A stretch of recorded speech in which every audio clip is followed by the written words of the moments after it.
வணக்கம். புதுச்சேரி மாநிலத்தில் நடைபெற்ற முக்கிய நிகழ்வுகளில் டைமண்ட் டிவியின் சிறப்பு தொகுப்பு. காரைக்கால் மாவட்டத்தில் 500 கோடி மதிப்பில் ஆறுகள் தூர்வாரும் பணிகள் குறித்து புதுச்சேரி ஆளுநர் தலைமையில் விவசாயிகள் கருத்து கேட்பு கூட்டம் நடைபெற்றது. காரைக்கால் மாவட்டத்தில் 500 கோடி மதிப்பில் ஆறுகள் தூர்வாரும் பணிகள் மற்றும் நீர் மேலாண்மை திட்டம் மேற்கொள்ள விரிவான திட்ட அறிக்கை தயாரிக்கும் பணியை மத்திய அரசின் NIT கல்லூரி மூலம் மேற்கொள்ளப்பட்டு வருகிறது. இந்த திட்டம் தொடர்பாக விவசாயிகளிடம் கருத்து கேட்பு கூட்டம் புதுச்சேரி மாநில ஆளுநர் கைலாசநாதன் தலைமையில் நடைபெற்றது. இதில் அமைச்சர் ராஜசேகரன், சட்டமன்ற உறுப்பினர்கள் மீனாட்சி சுந்தரம், விக்னேஸ்வரன், மாவட்ட ஆட்சியர் இசிதாரதி மற்றும் அரசு துறை அதிகாரிகள் கலந்து கொண்டனர். அப்பொழுது விவசாயிகள் கருத்து கேட்பு கூட்டத்தில் நீர்ப்பாசனத்தை முறைப்படுத்தி விவசாயத்தை மேம்படுத்தவும், நிலத்தடி நீரை பலப்படுத்தவும், ஆறுகளில் தடுப்பணைகள் கட்டுவது தொடர்பாக விவசாயிகளின் கருத்து கேட்பு மற்றும் கலந்துரையாடல் நிகழ்ச்சி நடைபெற்றது. இதில் விவசாயிகள் பல்வேறு ஆலோசனைகளை வழங்கினர்.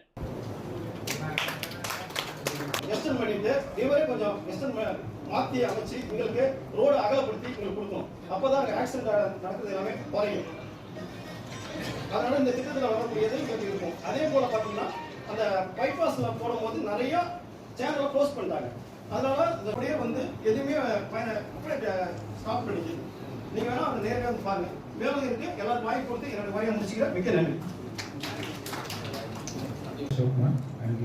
இந்த டிபிஆர் ப்ரெசென்ட் பண்ண முடியும். இந்த டிபிஆரோட ப்ரொசீஜர் என்னென்னன்றதை ஃபாலோ பண்ணுறோம் அப்படின்ற டீட்டெயில்ஸ் தான் இப்போ பேச போகிறோம்.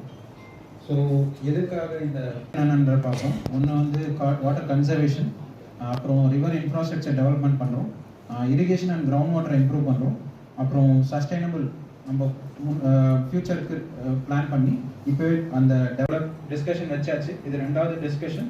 இந்த டிஸ்கஷன்லேயும் என்னென்ன இன்புட் வருதோ எல்லாத்தையும் கன்சிடர் பண்ணிக்கிட்டு எல்லாத்தையும் எடுத்து வச்சுட்டு நம்ம கவர்மெண்ட் சைட்லேயும் டிஸ்கஷன் வச்சுட்டு நாங்கள் already topographic survey government accept பண்ணப்போ அதுக்கான டிசைனை பண்ணி நாங்கள் சப்மிட் பண்ணிடுவோம். அது போக அக்ரிகல்ச்சர் பேட்டர்ன் எப்படி இருக்குன்றதை அனலைஸ் பண்ணிட்டு அது எப்படி ஃபியூச்சரில் மாறுன்றதை பேஸ் பண்ணி எவ்வளோ வாட்டர் ரெக்குயர்மெண்ட் இருக்குன்றதையும் நாங்கள் செக் பண்ணி சொல்லுவோம். நெக்ஸ்ட், கடந்த மாதம் கலெக்டர் ஆஃபீஸிலே நாங்கள் பல்வேறு கருத்துக்களை சொல்லியிருக்கிறோம். இருந்தாலும் இந்த 3 கருத்துக்களை வலியுறுத்தி மட்டும் நான் சொல்லி விடைபெற எண்ணுகிறேன். முதல் கண் ஒன்று நூலா. இதுதான் அதிகமான பாசனார். மற்ற 5 ஆறுகளும் ட்ரெயினேஜ் ரிவர். இதை ட்ரெயினேஜ் ரிவர் என்று சொல்லும் பொழுது நாம் காரைக்கால் கடமடையில் இருப்பதனால் ட்ரெயினேஜினால் தான் நம்ம பாதிக்கப்படுற பாசனம் வருதுன்னு சொல்லி காட்டிருந்தாங்க. அதில் அவங்க போட்டிருக்கிற அந்த ஸ்கீமில் 2 பாய்காலுக்கு ஒரு குறுக்கு சட்டை அமைச்சு அந்த பாசனத்தை மேம்படுத்த வேண்டும் என்று மாண்புமிகு ஒரு 2 மீட்டர் அளவுக்கு உயரமாக ஏற்றினாதான் இவங்க பண்ண முடியும். இதே போல குஜராத்தில் மாண்புமிகு மோடி அவர்கள் முதலமைச்சராக இருக்கின்ற பொழுது நர்மதை ஆறு ஒரு ஆறிலிருந்து புதுசாக ஒரு கிளை ஆறு வெட்டி நியூ கம்பெனி டெல்லி இருந்து அப்ளை பண்ணுவாங்க. கம்பெனி அவன் 2 பேரும் அனுப்புவாங்க. அவன் அப்படியே அங்கே எங்கேயா சுற்றிட்டு பிடபிள்யூ டிபார்ட்மெண்ட்டை டிஸ்கஷன் பண்ணி ஒரு டிபிஆர் போடுவோம். அந்த டிபிஆர் தான் கவர்மெண்ட் ஆஃப் இந்தியாவுக்கு போகும். அதனால தான் நாங்கள் ஏன் இந்த NITக்கு ஏன் கொடுத்தோம். NIT லோக்கல் காரைக்கால்ல இருக்காங்க. புதுச்சேரி மாநிலத்தில் அமைச்சர்களுக்கு இதுவரை எந்தவிதமான இலாக்காக்கள் அமைச்சர்களுக்கு ஒதுக்கப்படவில்லை. இன்னும் ஓரிரு நாட்களில் ஆளுநரை சந்தித்து உடனடியாக இலாக்கா ஒதுக்க வேண்டும் என்று எதிர்க்கட்சித் தலைவர் MH நாஜிம் செய்தியாளர் சந்திப்பின் போது கேட்டுக் கொண்டார். மேலும் இந்த செய்தியாளர் சந்திப்பின் போது சட்டமன்ற உறுப்பினர்கள் செந்தில்குமார், செந்தில் ரமேஷ், கார்த்திகேயன், விக்னேஸ்வரன், கண்ணன் ஆகியோர் உடனிருந்தனர். புதுச்சேரி மாநிலத்தில் தேர்தல் முடிந்து புதிய ஆட்சி ஏறத்தாழ 80 நாட்கள் ஆகிறது. முதலமைச்சர் பதவியேற்றுக் கொண்டார். பிறகு தவணை முறையிலே அமைச்சர்களும் வழங்கப்பட்டது. அமைச்சர் வழங்கப்பட்ட பிறகு அவர்களுக்கு இலாக்காக்கள் ஒதுக்கப்படவில்லை. ஒரு காட்சி பொருளாக அமைச்சர்களெல்லாம் இங்கே போய் கொண்டிருக்கின்றார்கள். அவர்களுக்கு இலாக்கா ஒதுக்கப்படாத காரணத்தால் எந்த பணிகளும் அவர்கள் செய்ய முடியவில்லை. இன்னும் சொல்ல போனால் எந்த அமைச்சர்களும் இங்கே உட்காருவது இல்லை என்ற சூழலை தான் உருவாக்கியிருக்கின்றார்கள். இன்றைக்கு அதை விட பெரிய கொடுமை, ரொம்ப நாளைக்கு அப்புறம் முதலமைச்சர் ஏதோ ஒரு இலாக்காக்கான பட்டியலை கொடுத்ததாக ஒரு தகவல் வந்திருக்கிறது. சாதாரணமாக இந்த பட்ஜெட் போடக்கூடிய ஒரு காலகட்டம் வருகிற போது அந்த பட்ஜெட் தொகை எவ்வளவுன்னு அறிவிக்கப்பட்டு 20 நாட்கள் ஆகிறது. இன்னும் பட்ஜெட் போடுவதற்கான எந்த முயற்சியும் எடுக்கலை. இப்போ இலாக்காவை பொறுத்தவரையிலே ஒவ்வொரு அமைச்சருக்கும் இவ்வளோ இதுதான் இலாக்கா என்று முதலமைச்சர்கள் பட்டியல் கொடுத்திருக்கிறார்கள். இலாக்காவை கொடுப்பது என்பது ஒரு முதலமைச்சருடைய அரசியல் சாசனம் வழங்கியிருக்கக்கூடிய ஒரு உரிமை. அதன் அடிப்படையில் இதில் யாருக்கும் உள்துறை அமைச்சகத்துக்கோ அல்லது துணைநிலை ஆளுநருக்கோ யாருக்கும் அதில் உரிமை கிடையாது. ஆனால் அப்படி இருந்தும் அவர்களுடைய அனுப்பிய பட்டியல் அனுப்பி ஏறத்தாழ 15 தினங்களாக துணைநிலை ஆளுநர் இடத்துல இருக்கிறது. நேற்று தினம் இது குறித்து பத்திரிகையாளர்களெல்லாம் நீங்கள் கேட்கிற போது முதலமைச்சர் அவர்கள் சொல்லுகின்றார்கள், கணக்கு தீர்க்க வேண்டிய நேரத்தில் கணக்கு தீர்க்க வேண்டும் என்று ஒரு பதிலை சொல்லிவிட்டு போயிருக்கிறார்கள். எந்த கணக்கை யார் தீர்க்கப் போகிறார்கள், யாரை தீர்க்கப் போகிறார்கள் என்பதை முதலமைச்சர்கள் தெளிவுபடுத்த வேண்டும்.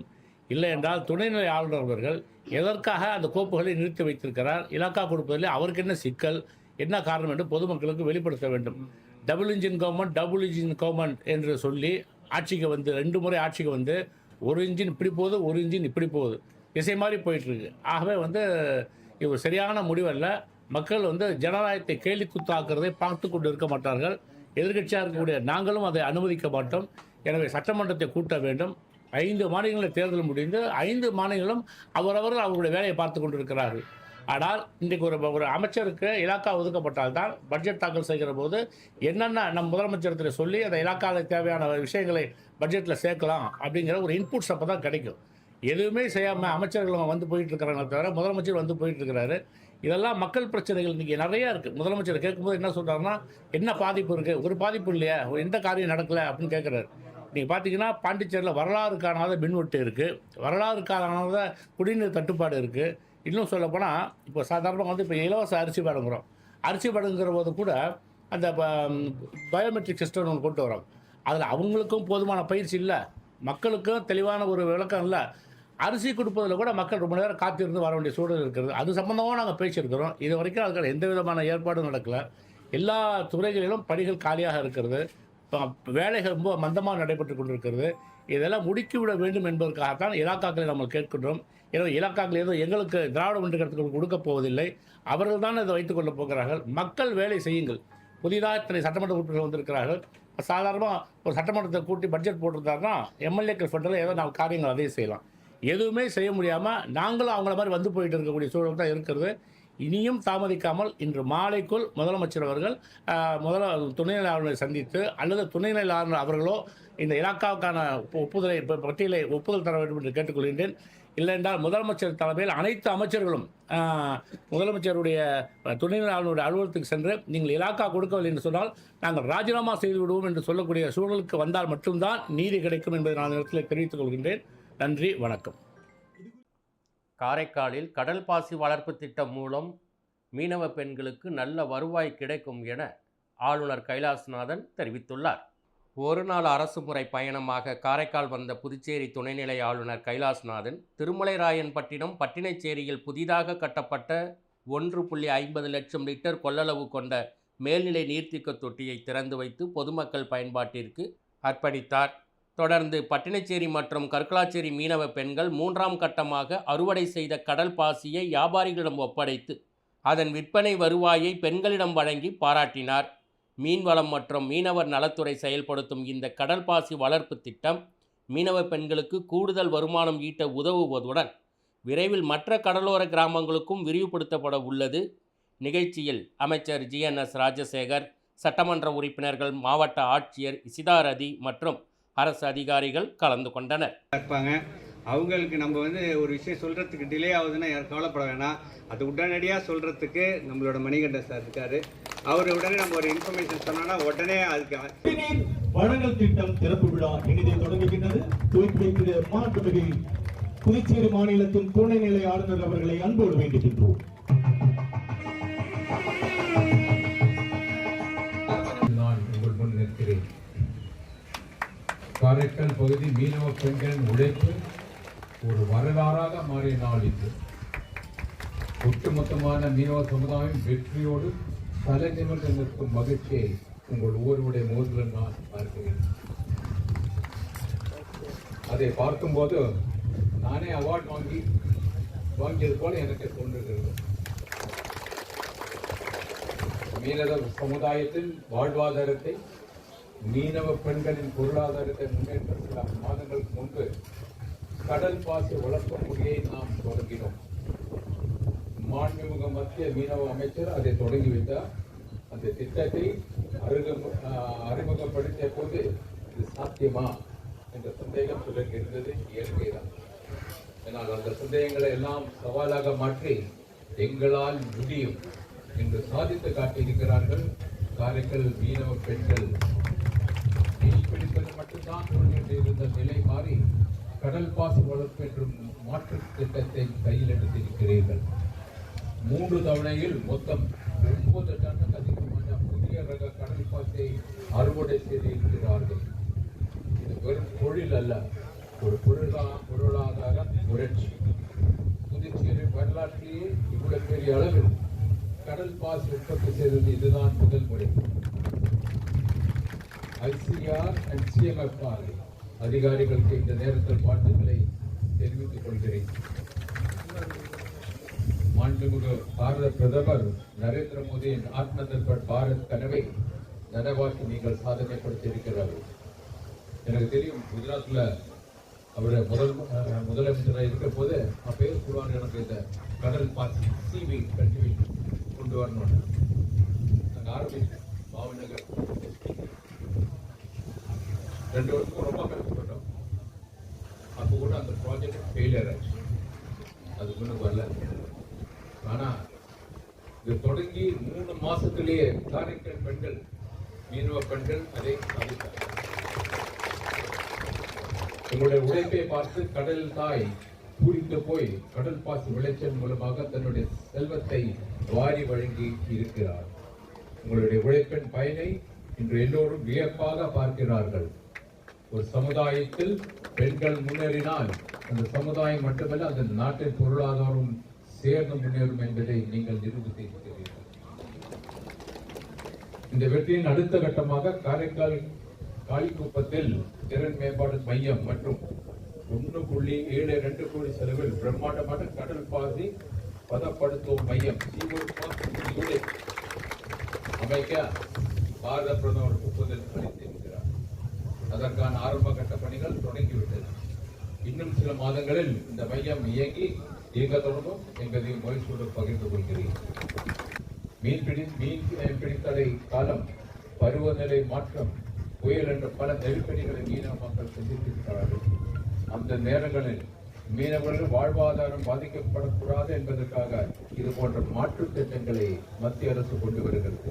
இன்று இந்த பெண்களின் வெற்றி ஒட்டுமொத்தமான மீனவ சமுதாயத்திற்கும் ஒரு மிகப்பெரிய நம்பிக்கை விதைத்து இருக்கிறது. புதுச்சேரி அரசு எப்போதும் உங்களுக்கு உறுதுணையாக இருக்கும்.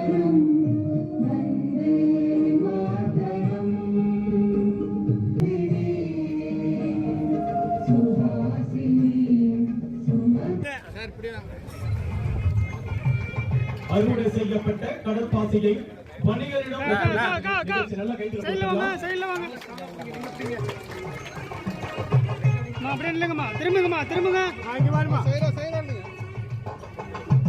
ஈட்டப்பட்ட வருவாய் 90% ரூபாய், அதாவது 93,263 மற்றும் 90,230 முறையை பட்டினச்சேரி மற்றும் கருக்கலாச்சேரி கிராம மீனவர் மகளிர் கடல்பாசி வளர்ப்பு கிராமத்தின் சார்பாக ஜெயவாணி. காரைக்கால் சேம்பர் ஆஃப் காமர்ஸின் 27வது பேரவை கூட்டம் நடைபெற்றது. இந்த நிகழ்வில் சிறந்த மாணவர்களுக்கு பரிசுகள் வழங்கப்பட்டது. காரைக்கால் சேம்பர் ஆஃப் காமர்ஸின் 27வது பேரவை கூட்டம் காரைக்காலில் உள்ள தனியார் திருமண மண்டபத்தில் நடைபெற்றது. கூட்டத்தில் புதுச்சேரி அமைச்சர் GNS ராஜசேகரன் சிறப்பு விருந்தினராக கலந்து கொண்டு சிறப்புரையாற்றினார். நிகழ்ச்சியில் சட்டமன்ற உறுப்பினர்கள் திரு AMH நாஜு, TKSM மீனாட்சி சுந்தரம், நெடுங்காடு தொகுதி சட்டமன்ற உறுப்பினர் விக்னேஸ்வரன் உள்ளிட்டோர் பங்கேற்றனர். வணிகர்கள், தொழிலதிபர்கள், சேம்பர் ஆஃப் காமர்ஸ் நிர்வாகிகள் மற்றும் உறுப்பினர்கள் திரளாக கலந்து கொண்டனர்.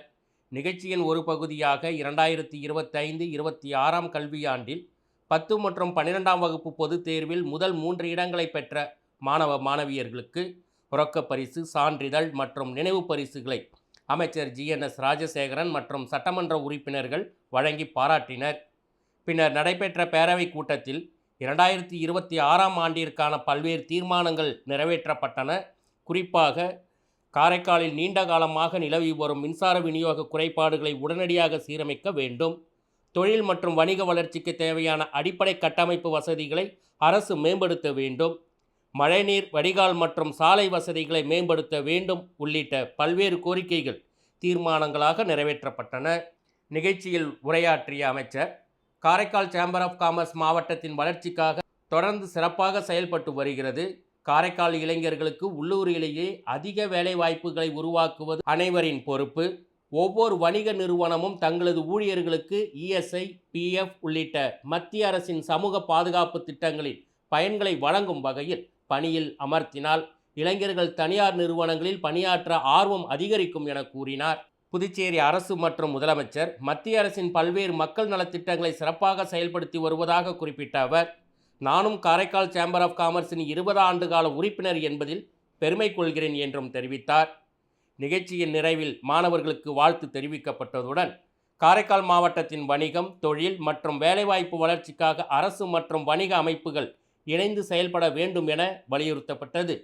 பக்கவாதம் என்பது குணப்படுத்தக்கூடிய நோய்தான். அறிகுறிகள் தென்பட்ட 4 மணி நேரத்திற்குள் சிகிச்சை அவசியம் என டாக்டர் மினி சூசன் அபிரகாம் வலியுறுத்தியுள்ளார்.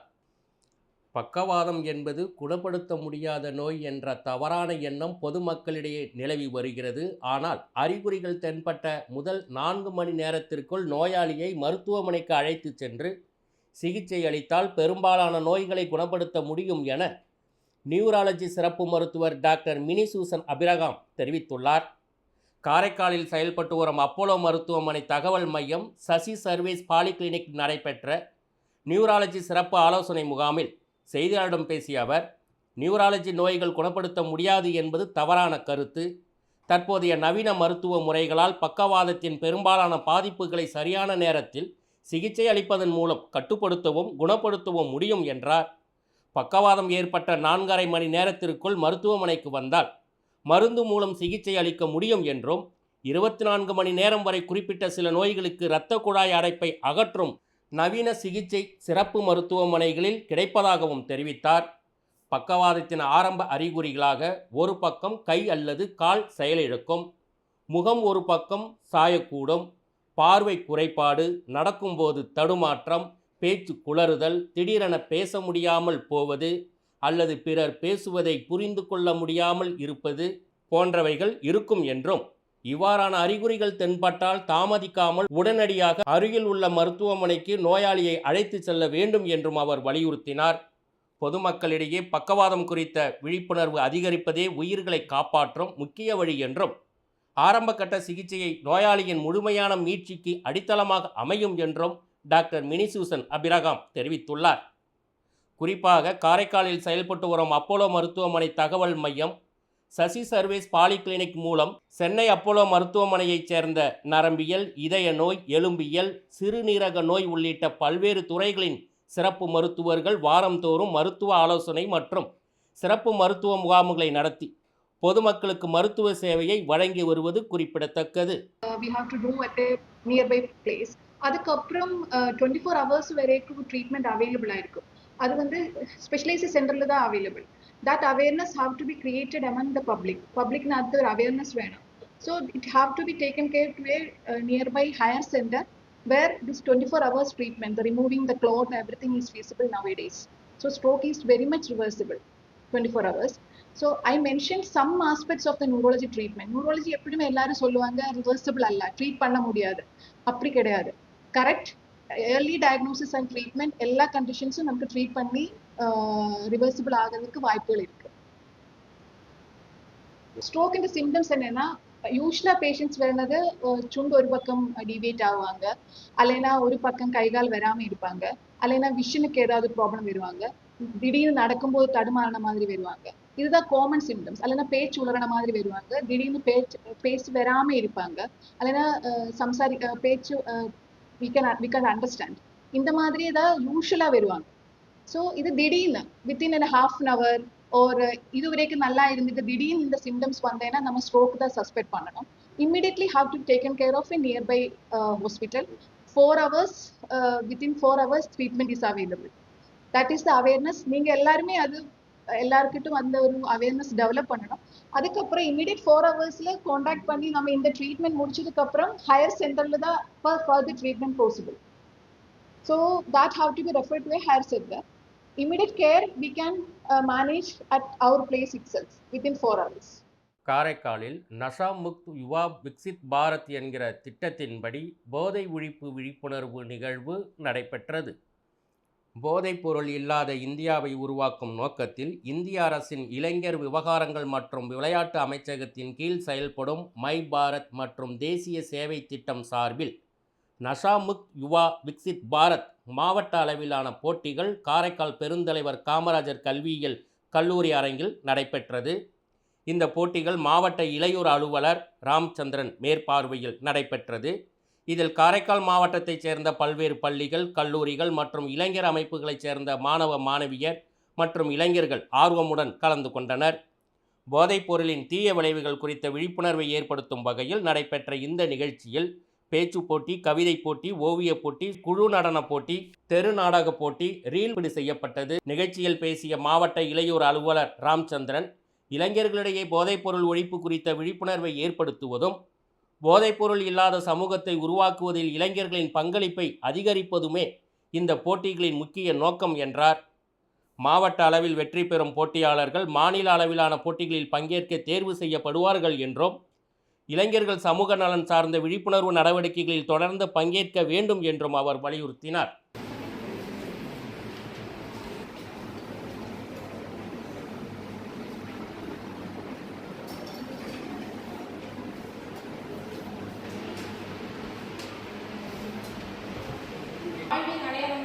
திருக்குறள் என்றும் எதையும் அலட்சியம் செய்யாது. ஒரு துளி நீரை பெருங்கடல் ஆகிறது. ஒரு நல்ல சிந்தனையே புதிய வரலாற்றை எழுதுகிறது. நான் பேசும் ஒவ்வொரு வார்த்தையும் நம்பிக்கையின் விதையாகும். நான் செய்யும் ஒவ்வொரு தேர்வும் நாட்டின் முன்னேற்ற பாதையாகும். என் குரல் என் உரிமை, என் தேர்வு என் பொறுப்பு. நல்லதே பேசி நல்லதை தேர்ந்து நாளை உலகை நாமே உருவாக்குவோம். நன்றி. Good morning everyone. I am Nadira from grade 12 of Gopal Government Girls High Secondary School, Karaikal. Today I am here to present a poem on the topic The Power of Saying No. The strongest voice is not the loudest, nor the one that seeks applause. It's the quiet heart that fondly says no for the noblest cause. No to bullying, fear and hate. No to cheating, greed and